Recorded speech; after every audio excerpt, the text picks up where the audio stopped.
Humans have been fighting each other forever. That's nothing new.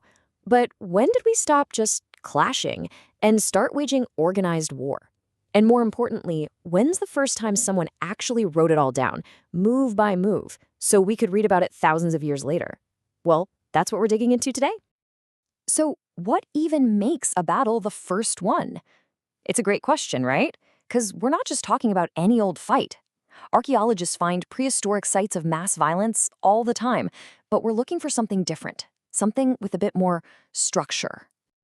To get to the bottom of this, we need a clear set of rules.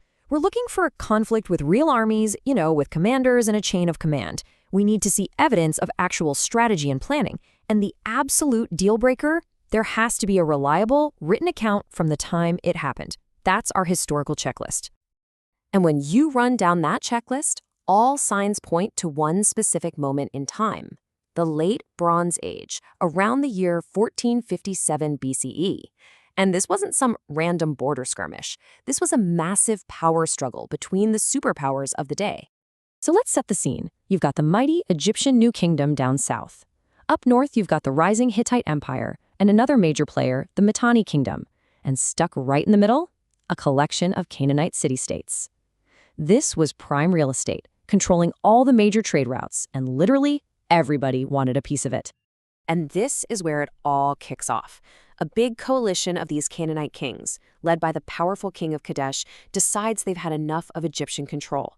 They rise up in open rebellion and gather their armies at a super strategic fortress, the city of Megiddo. This is a direct challenge, and it forces the hand of Egypt's pharaoh, a guy named Thutmose III. He has to respond. Now, don't picture a disorganized mob. These were sophisticated professional armies. On one side, you've got the Egyptians, this well-oiled military machine led by the pharaoh himself. They've got professional soldiers and elite, super-fast two-man chariots. And, this is key, they've got scribes with them, writing down everything that happens. The Canaanite coalition was no joke either, commanded by the king of Kadesh with heavier three-man chariots that were basically like stable mobile missile platforms. So Thutmose III marches his massive army north to put down this rebellion. But before he even gets to Megiddo, he's faced with a single critical decision. And this one choice could win or lose the entire war before a single arrow is fired. He gets to a fork in the road, and he's got three options. Think of it like a big, safe highway, a decent side road, or a tiny, sketchy mountain path. The two main roads were easy and safe, but you can bet the enemy was watching them. And then there was the third option, the Aruna Pass. It was narrow, dangerous, and so risky that no one in their right mind would expect an entire army to try and march through it. His generals, his entire war council, they were all in agreement. They said, look, let's take the safe route. The Aruna Pass is a death trap. It's so narrow we'd have to march in single file, horse after horse, man after man. We'd be completely exposed and could be picked off easily. It was the sensible, logical choice. But Thutmose had other ideas. And this is where we get this incredible quote, recorded by his scribes, that just shows you exactly who this guy was. He looks at his generals and basically says, I'm going through the Aruna Pass. If you've got the guts, you'll follow me. If you're a coward, you can stay here. I mean, wow. He's betting everything on the element of surprise. So, did the pharaoh's massive gamble pay off? Well, yes. But the victory was almost completely thrown away because of a very, very human mistake, right in the heat of the battle.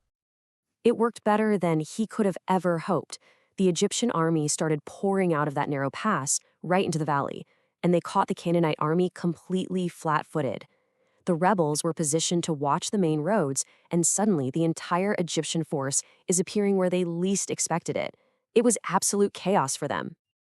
The Egyptians didn't waste a second. They pressed their advantage. Their lighter, faster chariots were able to just run circles around the heavier Canaanite ones, shattering their lines before they could even properly form. The Canaanite army just broke. This wasn't a battle anymore. It was a total rout, with everyone scrambling for the safety of Megiddo city walls. Victory was right there for the taking. The enemy kings and commanders were exposed, running for their lives. A total, decisive victory was just moments away.